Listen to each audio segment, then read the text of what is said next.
Salam sejahtera, nama saya Ratna Cempaka Solafide dari Fakultas Ilmu Sosial dan Ilmu Politik, Program Studi Hubungan Internasional. Saya akan memaparkan tentang ujian akhir semester ke NU 1 diampu oleh dosen Bapak Musyaifuddin. Saya akan menjelaskan nomor 4, 5, dan 6. Nomor 4, langsung saja jelaskan bagaimana kronologi NU bisa menerima Pancasila sebagai satu-satunya asas. Pola relasi NU dengan negara dalam konteks penerimaan Pancasila sebagai dasar dan ideologi bangsa mengalami dinamika yang fluktuatif. Sebab tidak seperti ormas lain, hubungan NU dengan negara tidaklah linier, justru seperti pasang surut air laut, di mana aktor kunci yang menjadi arsitek tentang pola relasi NU dan negara hubungannya dengan penerimaan Pancasila secara berlapis setidaknya ada 3 tokoh, yaitu Kiai Haji Wahid Hasyim, Kiai Haji Ahmad Siddiq, dan Kiai Haji Abdurrahman Wahid atau Gus Dur. Peran Kiai Haji Wahid Hasyim dalam sejarah perumusan Pancasila sangat urgent sebagai anggota aktif yang secara maraton mengikuti sidang atau rapat-rapat BPUPKI dan PPKI. Kiai Haji Wahid Hasyim bersama tokoh-tokoh lain berkontribusi dalam melahirkan Pancasila sebagai ideologi bangsa yang disepakati oleh semua anggota BPUPKI dan segenap rakyat Indonesia, meski dalam prosesnya juga terjadi dinamika di dalamnya. Ketika Panitia 9 melangsungkan rapat pada tanggal 22 Juni 1945 dan berhasil merumuskan sila pertama pada dokumen Piagam Jakarta atau Jakarta Charter yang berbunyi ketuhanan dengan kewajiban menjalankan syariat Islam bagi pemeluk-pemeluknya. Kiai Haji Wahid Hasyim terlibat dan menyetujui keputusan itu. Namun pada sidang PPKI sehari setelah deklarasi kemerdekaan RI tanggal 18 Agustus 45 dengan mempertimbangkan kepentingan bersama prinsip kemaslahatan, Kiai Haji Wahid Hasyim dan juga Kiai Haji Masyhur menerima perubahan sila pertama menjadi ketuhanan yang Maha Esa. Menurut Nurkalik Ridwan, NU menyebutkan bahwa gerakan N ini adalah pemberontak dan memimpin dari Republik Indonesia yang masih terus bergolak dengan dasar Pancasila adalah sah dan harus ditaati dengan diberi legitimasi Waliyul Amri ad-Daruri bi Syaukah. Ini adalah fase ketika muncul pemberontakan di berbagai daerah, terutama diorganisir NII yang dideklarasikan oleh Kartosuwiryo tahun 1949 sampai benar-benar bisa ditumpas dan Kartosuwiryo dihukum mati tahun 1952.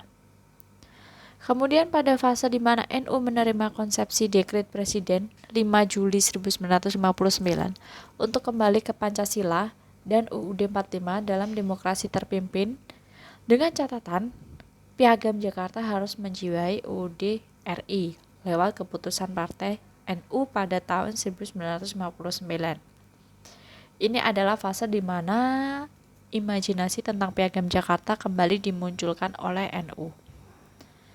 Proses itu yang disebut sebagai bagian dari dinamika pasang surut relasi NU dengan negara, apalagi di kemudian hari dinamika itu terus berlanjut berdasarkan situasi politik. Pada momen berikutnya, NU kembali dihadapkan dengan kebijakan rezim Orde Baru pada tahun awal 1980 yang mewajibkan asas tunggal kepada semua organisasi masyarakat dan organisasi politik. Kemudian yang B, menganalisa fenomena di atas dengan menggunakan teori dramaturgi. Teori dramaturgi adalah teori yang menjelaskan bahwa interaksi sosial dimaknai sama dengan pertunjukan teater atau drama di atas panggung. Manusia adalah aktor yang berusaha untuk menggabungkan karakteristik personal dan tujuan kepada orang lain melalui pertunjukan dramanya sendiri. Kehidupan masyarakat dapat digambarkan seperti sebuah drama. Contoh analisa di atas: ketika Panitia 9 melangsungkan rapat pada tanggal 22 Juni 1945 dan berhasil merumuskan sila pertama pada dokumen Piagam Jakarta atau Jakarta Charter yang berbunyi ketuhanan dengan kewajiban menjalankan syariat Islam bagi pemeluk-pemeluknya, Kiai Haji Wahid Hasyim terlibat dan menyetujui keputusan itu. Namun pada sidang PPKI sehari setelah deklarasi kemerdekaan RI tanggal 18 Agustus 45 dengan mempertimbangkan kepentingan bersama dan prinsip kemaslahatan. Kiai Haji Wahid Hasyim juga ada Kiai Haji Maskur menerima perubahan sila pertama menjadi ketuhanan yang Maha Esa. Kemudian yang nomor 5, jelaskan bagaimana Mbah Ahmad Siddiq menjelaskan bahwa Pancasila tidak bertentangan dengan agama Islam. Persoalan yang mengemuka tahun 1980 adalah munculnya diinterpretasi tentang Pancasila sebagai asas berpikir dan bertindak dalam hidup bermasyarakat, berbangsa dan bernegara. Kiai Siddiq adalah tokoh ulama yang paling getol dalam memperjuangkan penerimaan Pancasila sebagai ideologi dan common platform di Indonesia pada saat umat Islam merasa curiga terhadap rencana pemerintah Orde Baru menerapkan asas tunggal Pancasila bagi organisasi sosial dan politik. Melalui berbagai rapat, seminar, simposium, hingga lokakarya, Kiai Siddiq sangat piawai menawarkan gagasan dengan argumentasi pedagogis dan religius sampai akhirnya NU berhasil diyakinkan untuk pertama kalinya menerima Pancasila secara tegas sebagai asas dalam organisasi yang kemudian diikuti oleh organisasi keagamaan lainnya yang awalnya secara tidak tegas atau ragu bahkan curiga dalam menentukan sikap atas penentang Pancasila sebagai asas tunggal. Kiai Siddiq memiliki argumen bahwa penerimaan Pancasila sebagai dasar negara Indonesia didasarkan atas prinsip pertama. Nah, kaum muslimin di Indonesia melalui para pemimpinnya ikut aktif dalam merumuskan dan kesepakatan menetapkan UUD negara ini. Dan kedua, nilai-nilai luhur Pancasila yang dirumuskan dalam pembukaan UUD 45 menjadi dasar negara dapat disepakati dan dibenarkan menurut pandangan Islam.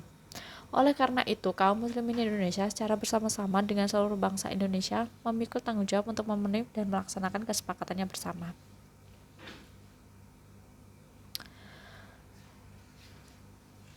Untuk butir-butir elaborasi Pancasila dari Kiai Siddiq dapat dijelaskan sebagai berikut.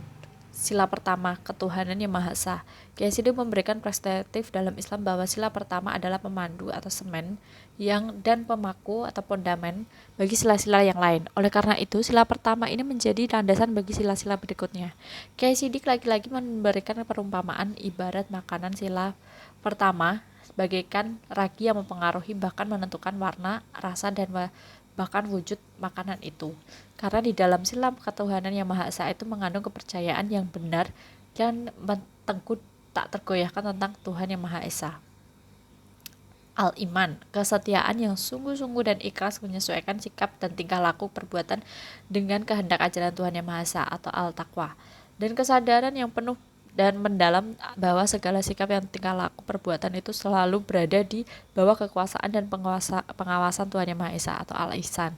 Kiai Siddiq melanjutkan elaborasinya bahwa yang dimaksud dengan Tuhan Yang Maha Esa itu adalah Dia hanyalah Allah Maha Tunggal, tiada sekutu, tiada pendamping, tiada pembanding, tiada penanding. Dia Maha Sempurna, Maha Kuasa, Maha Pencipta, Maha Bijaksana, Maha Tahu, Maha Pengatur, Maha Menentukan, dan Maha Adil. Demikian apiknya Kiai Siddiq dalam melaborasi di sila pertama ini, yang dianggapnya sebagai landasan berpikir dan bersikap selanjutnya. Sila pertama bagi Kiai Siddiq merupakan landasan bagi sila-sila berikutnya karena di dalamnya mengandung nilai-nilai religiusitas yang tinggi dan hanya bagi umat Islam, bagi semua umat agama hidup di bumi Indonesia. Sila kedua, kemanusiaan yang adil dan beradab. Menurut Kiai Siddiq, sila ini mengandung pengertian kemanusiaan yang hakiki, yang berkeadilan dan berakar pada prinsip persamaan martabat sama-sama makhluk Allah. Oleh karena itu, bagi Kiai Siddiq, sila kedua ini merupakan pasangan yang logis dan selaras dengan sila pertama. Jika manusia sudah menetapkan kedudukannya pada tempat yang tepat, yaitu sebagai makhluk Allah, maka berarti telah menyadari adanya prinsip persamaan martabat dan derajat. Tidak boleh ada perlakuan yang berbeda di luar batas-batas kemanusiaan. Konsekuensinya tidak boleh lagi ada penindasan, pemerasan, penipuan, penjahatan oleh sebagian manusia atas manusia lainnya. Tidak boleh ada kultus dalam arti menempatkan manusia melebihi martabat kemanusiaan, mendewa-dewakan dan sebagainya. Sila ketiga, persatuan Indonesia. Allah memang sengaja menciptakan manusia dengan berbagai macam suku, bangsa, dan kelompok dengan maksud agar saling mengenal, selanjutnya dapat saling membina, saling pengertian, dan saling hormat dan menghormati satu sama lainnya. Bangsa Indonesia adalah satu kelompok bangsa dengan sejumlah suku, etnis, budaya, bahasa, dan lainnya, yang telah terjalin selama berabad-abad dalam satu perasaan yang sama setanah air dan sebangsa. Keutuhan bangsa dan keutuhan wilayah Indonesia merupakan sebuah rahmat Allah yang tak tertandingi, sekaligus merupakan sarana dalam mencapai cita-cita dan kekayaan bangsa ke depan. Sila keempat, kerakyatan yang dipimpin oleh hikmat kebijaksanaan dalam permusyawaratan atau perwakilan. KCD memberikan elaborasi cukup fundamental dengan mengatakan bahwa kerakyatan berarti orientasi kepada keinginan dan kepentingan rakyat. Lazimnya tersebut dengan demokrasi dan kedaulatan rakyat. Pengakuan dan kesadaran bahwa ada hakikatnya yang memiliki kedaulatan, kekuasaan pemerintahan adalah rakyat itu sendiri secara bersama-sama. Sila kelima, keadilan sosial bagi seluruh rakyat Indonesia. Sila kelima ini merupakan muara dari sila-sila berikutnya. Inilah yang cita-cita seluruh bangsa Indonesia. Keadilan sosial menurut Kiai Sidik adalah keadilan yang mengejawantahkan pada segala bidang kehidupan masyarakat berwujud kesejahteraan hidup rohaniah dan jasmaniah. Hal ini sesuai dengan prinsip dasar Islam, yaitu pencapaian fi al dunya hasanah wa fi al akhirati hasanah, kebahagiaan di dunia dan akhirat sekaligus. Kedua kebahagiaan saling mempengaruhi satu sama lain. Oleh karena itu, cita-cita ideal tersebut merupakan dambaan bagi seluruh masyarakat Indonesia. Untuk mencapai keadilan sosial dalam wujud kesejahteraan merata bagi seluruh rakyat Indonesia, menurut Kiai Sidik hanya dapat dicapai melalui kerja keras oleh semua pihak, kesediaan berkorban oleh yang kuat dengan kepentingan yang lemah. Bisa melalui zakat, sedekah, infak, wakaf, tolong menolong dan sebagainya, berikhtiar atau berusaha dengan ilmu pengetahuan, teknologi, manajemen dan lain-lain, berdoa, bertakarub atau mendekatkan diri kepada Allah dengan kesadaran mengejawatakan ini semua, maka keadilan sosial bagi seluruh rakyat Indonesia akan terwujud secara dengan cita-cita bersama. Untuk analisa fenomena di atas menggunakan teori pertukaran. Teori pertukaran sosial adalah teori dalam ilmu sosial menyatakan bahwa saling dalam sebuah hubungan sosial terdapat unsur ganjaran, pengorbanan, dan keuntungan saling mempengaruhi. Mbah Ahmad Sidik adalah salah satu agama yang paling getol memperjuangkan Pancasila sebagai ideologi sehingga dapat menjelaskan dan memaparkan tentang Pancasila tidak bertentangan dengan agama kepada ormas atau orpol secara gamblang dan secara logika dan secara masuk akal yang bisa diterima oleh ormas dan atau orpol. Itu contohnya. Untuk nomor 6, jelaskan bagaimana sikap NU terhadap politik praktis khususnya terhadap PKB. Pada tahun 1952, Nahdlatul Ulama meninggalkan Masyumi dan setelah melalui perdebatan internal yang hangat, NU memproklamasikan diri sebagai partai politik pada tahun 1954, setahun kemudian, dalam pemilu 1955. Partai NU berhasil meraih suara terbesar ketiga dari 29 peserta pemilu, di bawah PNI dan Masyumi, namun di atas PKI serta PSI. Dalam pemilu 1971, NU bahkan berhasil berada di urutan kedua, di bawah Golkar yang menikmati sejumlah fasilitas yang kemudahan oleh pemerintah. Terjunnya NU ke politik kemudian menimbulkan sejumlah masalah. Oleh karena itu, di kalangan NU ada semacam komitmen bahwa terlihat dalam politik praktis kurang bermanfaat untuk mengembangkan visi kebangsaan dan kerakyatan NU. Gagasan untuk kembali ke Kitah 1926 sebenarnya sudah mulai muncul pada Muktamar NU ke-26 di Semarang pada tahun 1979. Setelah pemerintah Presiden Soeharto 1975 menetapkan asas tunggal dalam partai politik dengan menyederhanakan peserta pemilu menjadi Golkar, Partai Persatuan Pembangunan, dan Partai Demokrasi Indonesia. NU sempat masuk ke dalam P3 dengan 56 anggota. NU dari total 99 anggota fraksi Persatuan Pembangunan di DPR dan sudah muncul keinginan untuk keluar dari partai politik berlambang Ka'bah tersebut. Dalam Muktamar NU ke-27 di Situbondo tahun 1984 akhirnya diputuskan untuk kembali ke kitahnya di 1926 dan keluar dari area politik praktis. Sejalan dengan formasi politik pasca jatuhnya Presiden Soeharto, muncul Partai Kebangkitan Bangsa atau PKB yang merupakan saluran politik dari orang-orang dengan latar belakang NU. Semestinya NU mendukung semua orang dengan berbagai latar belakang NU yang berada di partai manapun. Tahun 1984 memilih Kiai Haji Abdurrahman Wahid atau Gus Dur sebagai Ketua Umum Pengurus Besar Nahdlatul Ulama. Tentu dengan cara sendiri sesuai dengan kemampuan yang dimiliki jika dilihat dari basis sosiokulturalnya, memang kebanyakan kiai memilih wadah politiknya ke Partai Kebangkitan Bangsa atau PKB dan sebagian ke P3 karena sesuai dengan kitahnya warga NU secara individual diberi kebebasan untuk memilih wadah politiknya dengan ungkapan yang populer. NU tidak kemana-mana tetapi berada di mana-mana. Untuk nomor 6B, lakukan analisa fenomena di atas dengan menggunakan teori politik John Locke.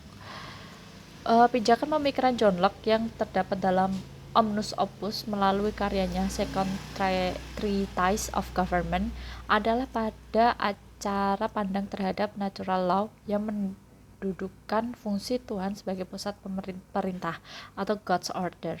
Namun di sisi lain juga manusia memiliki hak untuk menentukan hidupnya seperti right to life, liberty, and property. Bahkan manusia berhak menentukan bagaimana sebuah negara dijalankan.